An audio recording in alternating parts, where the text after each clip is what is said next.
Assalamualaikum warahmatullahi wabarakatuh. Saya Kenanga Bahaki Suriza dengan NIM 2021070136 Fakultas Psikologi Universitas Esa Unggul KRI dengan dosen pengampu Ibu Ananda Putriani, SPD MPD. Hari ini saya akan mempresentasikan makalah ilmiah Bahasa Indonesia yang berjudul Peran Orang Tua Terhadap Kemahiran Membaca pada Anak Usia 4 tahun.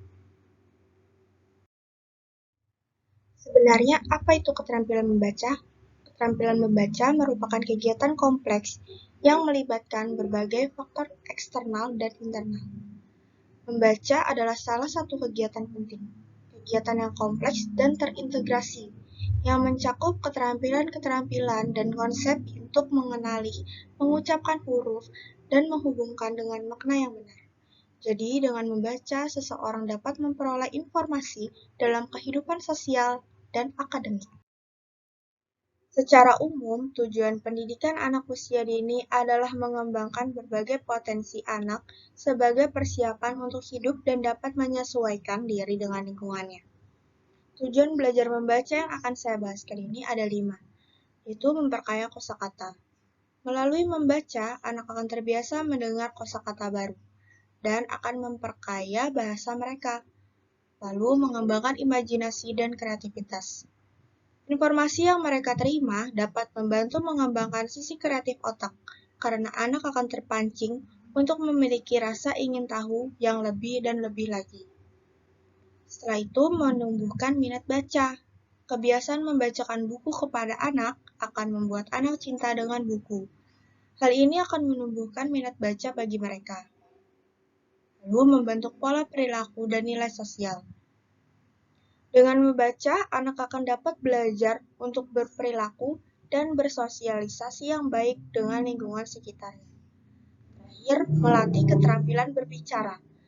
Bahasa merupakan alat komunikasi yang paling dasar, dan anak yang gemar membaca secara tidak langsung akan terbiasa untuk melihat struktur kalimat yang baik dan kosakata yang beragam. Nah, dengan membaca ini, keterampilan berbicara anak akan meningkat. Anak-anak sejatinya senang sekali bermain. Dengan begitu, banyak anak yang susah untuk belajar. Nah, ini ada tips untuk orang tua agar anak senang belajar, yaitu menggunakan media belajar membaca. Di sini kita bisa melihat berbagai macam media untuk belajar. Dari sebelah kiri ada buku gambar, buku cerita bergambar, maksud saya, yang sangat populer di kalangan anak-anak. Mereka tertarik pada gambar yang menarik dan tidak membuatnya bosan. Selain itu, dengan adanya gambar, mereka dapat berimajinasi dan masuk ke dalam dunia cerita tersebut. Lalu, bermain puzzle. Dari anak-anak, remaja, hingga orang dewasa pasti senang sekali bermain puzzle. Untuk anak-anak sendiri, manfaat bermain puzzle ada banyak. Salah satunya mengembangkan keterampilan motorik halus dan yang pasti menambah kemampuan berkosakata. Lalu ada papan 66. Mungkin banyak yang belum mendengar media ini. Media papan 66 ini tercipta dari inovasi dan ide kreatif praktisi anak usia dini. Media ini disebut papan 66 karena bentuknya segi 6 di luar dan segi 6 di dalam. Media ini dikembangkan oleh Suharti, seorang mahasiswa PAUD pasca sarjana Universitas Negeri Jakarta. Penggunaan game dalam kegiatan pembacaan awal dapat meningkatkan prestasi bahasa anak-anak dan melek huruf. Terakhir ada stiker dinding atau poster dinding yang biasa isinya ada alfabet, nama-nama hewan, nama-nama buah, benda unik yang ini ditempel di dinding. Anda dapat mengaplikasikannya sebagai media belajar karena jika anak Anda masih sulit diajak membaca, Anda bisa menggunakan langkah hipnosis bagi anak Ini akan membantu anak merasa lebih senang saat membaca. Membangun semangat belajar pada anak. Jadilah orang tua yang menyenangkan agar menumbuhkan momen belajar pada anak menyenangkan pula. Jangan langsung marah jika anak fokusnya teralihkan. Anak salah sedikit langsung dimarahi hingga dipukuli. Hal ini akan membuat anak menjadi takut untuk belajar. Lalu tanamkan sikap disiplin pada anak. Meskipun disarankan menciptakan suasana yang menyenangkan, bukan berarti orang tua harus bersikap lembek dan selalu menuruti maunya anak. Cobalah tanamkan pada anak sikap disiplin dan tangguh sehingga dia tahu kapan harus belajar. Lalu tidak pelit terhadap ujian. Anak yang rajin, anak yang pintar dan rajin belajar adalah dengan sering memuji mereka saat belajar. Meskipun jawaban mereka salah, puji saja, tidak apa-apa. Hal ini akan membuat anak mencoba menjawab pertanyaan tersebut hingga benar. Lalu hal ini juga bisa lebih memotivasi anak agar tidak malas belajar.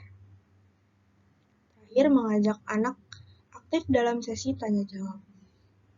Terkadang malas belajar bisa terjadi karena anak hanya mendengarkan tanpa bisa memberi pendapat atau meminta apapun. Karena itu, orang tua harus mendorong anak untuk rajin bertanya saat belajar. Cara belajar ini meningkatkan rasa ingin tahu anak karena anak itu rasa penasarannya tinggi sekali. Dan hal ini dapat memicu motivasi belajar pada anak.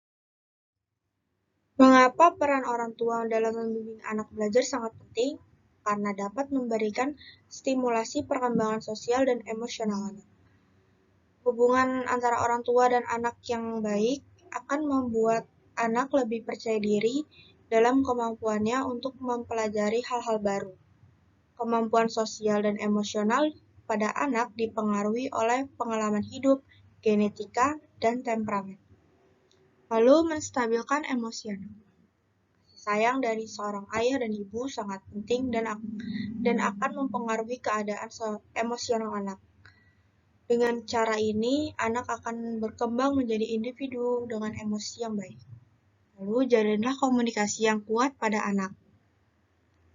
Peran orang tua dalam menjalin komunikasi yang baik sangat dianjurkan. Dengan komunikasi yang bagus, anak akan merasa nyaman dan senang saat belajar didampingi orang tua. Terakhir, mengetahui perkembangan dan kemampuan anak.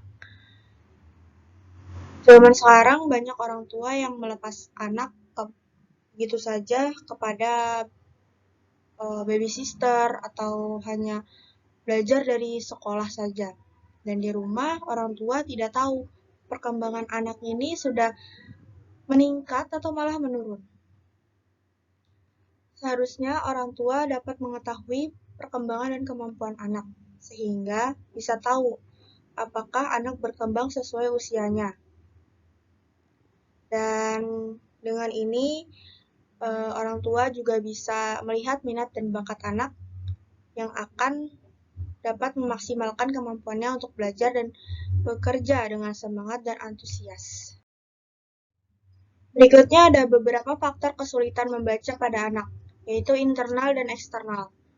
Faktor internal terdiri dari minat baca yang kurang, motivasi dari orang tua yang tidak sampai kepada anaknya, kepemilikan kompetensi membaca, dan jasmania yang biasanya sulit membaca pada anak itu disebut penyakit disleksia. Lalu ada faktor eksternal dari lingkungan sekitar termasuk keluarga yang kurang mendukung minat baca pada anak. Terakhir ada beberapa foto di mana orang tua mendampingi anaknya belajar. Sekian presentasi dari saya. Terima kasih dan Assalamualaikum warahmatullahi wabarakatuh.